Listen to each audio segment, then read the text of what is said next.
I can't believe I'm about to say this again, but JJK leaks are here. We've got the epilogue. So let's do this once more for old time's sake. Strap in and spoilers beware. All right, y'all, just a quick reminder before we dive in that we are dealing with leaks and rough translations. So I'm going to do my best to piece it together with what we got, but obviously take it with a grain of salt and we'll see what's what when the officials come out. But let's get into it. And if you didn't see the announcement at Jump Festa this past weekend, this epilogue is basically coming in 4 separate parts, each focusing on a different character. We've got Ozawa, Nobara, Panda, and uraume, and we begin with Ozawa. So Ozawa's epilogue begins with a flashback to when Yuji and she were in school together and they looked like this. And the two of them are standing under street lamps in the snow. And Yuji says, "I like snow. Compared to when you're young, fireworks and the ocean become less and less special, but snow always has that special feeling." And Ozawa agrees. We then cut forward in time to when Ozawa looks like this and she's returning to her hometown for the first time in a while.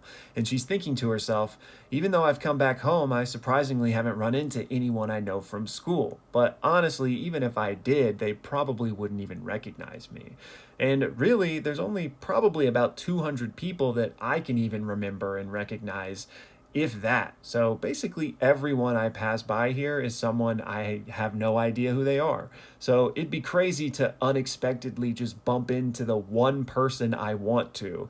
And just then she bumps into Yuji. He goes, "Oh, Ozawa." Ozawa says, "Yuji, you came home?" And he goes, "Yeah, when I left for Tokyo, my grandpa's house was just kind of left as it was. So I came home to take care of that along with some other stuff." And Ozawa says, "Oh, wow, what a coincidence." The two of them then continue to talk and catch up as they're walking through the city. And Ozawa says, "Yeah, my grandmother is moving into a nursing home, so I came home to help them clean up the house." And Yuji goes, "Ah, the troubles we have despite being so young." And Ozawa says, "Yuji, by the way, are you okay after what happened in Tokyo?" But she thinks to herself, "I already know that he's okay because I asked Nobara." And Yuji out loud says, "Yeah, I was in Shibuya, but I came out just fine." And Ozawa thinks to herself, "That's not really what I was asking. I can see all those scars on your face. You were smack dab in the middle of an explosion." And Yuji out loud then says, "What about you, Ozawa?" And she goes, "Oh, well, I was over in Machida." And Yuji just laughs and says, "Ah, Machida, the city of mystery. Sure is amazing." And she just looks at him kind of confused. And he goes, "I was just kidding. I heard from Nobara that you were also fine, so I already knew." And this makes Ozawa get a bit embarrassed. And she thinks to herself, no, no, no, calm down. That doesn't mean he was necessarily asking about us. Nobara probably just told him. Then Yuji goes, "Oh, it's snowing." And she says, "Oh, do you still like snow?" And he says, "Yeah, mysteriously, it's still special to me." And she says, "Yeah, I like snow too." And she thinks to herself, "I like it for how bright it is, especially when it all piles up." Then out loud says, "Yeah, this just makes me want to make a snowman." And she thinks to herself again, and it's like, yeah, it's so similar to you, this person that I like so much. We then cut to Megumi and Nobara, who I guess were also with Yuji when he ran into Ozawa, and the two of them are just flabbergasted at this adult conversation he's having. And Nobara says, "Oh my god, am I witnessing him become an adult right before my eyes?" And Megumi says, "Yeah, well, us children would never have talks about succeeding the family," in reference to the two of them like taking care of their grandparents' houses now. And that's where this epilogue ends. All right, I might give more thoughts at the end of this video or just in another video entirely, but really quick, I enjoyed this epilogue. I think most people assumed that Yuji would maybe get in touch with Ozawa again after the end of the series, but now it's nice to know that they actually did run into each other and maybe are, sparking up a little something. Our boy deserves a win, right? But let's move on to the next one. All right, our next epilogue is Panda's, and this one is kind of nuts because there's seemingly a massive time jump here. Let's get into it. So this one picks up with Panda in a room with 2 teenagers, it looks to be, a girl and a guy. And it's not Maki and Inumaki, but this was just the best photo I could find for this. And we pick up with the girl saying, "Oh, look, it's a panda." And Panda in this scene is still smaller. So he's still like the same size he was at the end of JJK, maybe a little bigger. He's not his full grown self yet again. Anyway, she says, "Oh, look, it's a panda. This is so cute." And the guy says, "You can't just touch that. These are grandpa's treasures." And she goes, "Oh, it's really cute for a treasure though." And he goes, well, it's supposed to be a special cursed corpse. And she goes, ugh, cursed corpse? I don't want it anymore. This is dirty. And he goes, oh my God, you idiot. And the panda goes, whoa, whoa, whoa, you got a bad personality. Are you really Yuta's grandkid? The narrator then chimes in and says, abrupt, mutated, cursed corpse Panda. Panda function by having 3 independent cores observe each other and stabilize each other in order to turn Panda into a self-sufficient cursed corpse. However, after the terrorism event of November 2018, some of those cores lost their function. So Panda stopped working in October 2035 and since has been registered into the Gojo's family storage. Its ownership passed down to Okotsu Yuta, who is now the clan head representative. Panda then says, stop being so loud. So I think he's like breaking the fourth wall and responding to the narrator in this moment. And then the narrator says, even now in 2080, it still sometimes moves. And Panda says, stop shouting into my ears.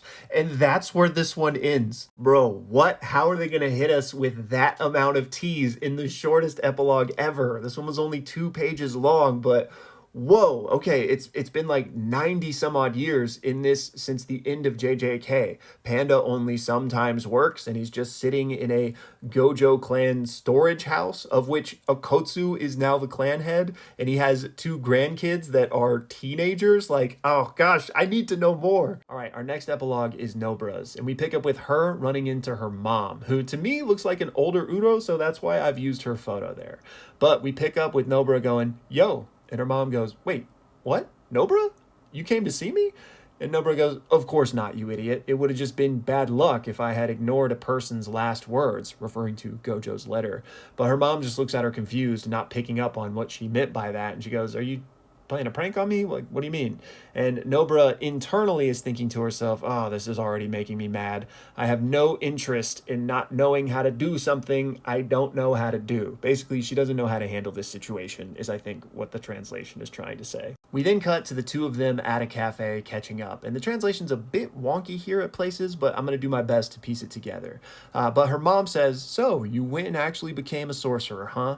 I never had any talent for that, so your grandma always played around with you in that regard. And Nobara says, just shut up. Why are you talking like that? How old do you think we both are? What you lacked was not a sorcerer's talent, but a parent's talent. And whether you were there or not, I would have become a sorcerer either way. So if you had never left me, you wouldn't have been able to quit being a sorcerer. Pathetic. Are you that scared of that old hag? I think referring to her grandma and her mom's mom. Her mom pauses for a minute and then says, are you done? I know you just want me to acknowledge you, right? You want me to say, I'm so sorry for back then, and you've grown up so well, and you're amazing. You probably had hoped your terrible mother had changed, right? Well, too bad. I haven't changed at all. I've been seducing rich men, getting drunk, running through young men, and I'm having so much fun. My life is the absolute best. Having your parents live at the core of your identity is pitiful, Nobara.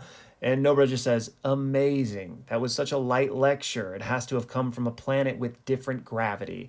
And her mom goes, what? And Nobara says, from the bottom of my heart, I really do not care about you. I am just respecting the dead. And I came because I thought I would see something really, really funny. And she goes, what are you talking about? And Nobara says, right, Grandma?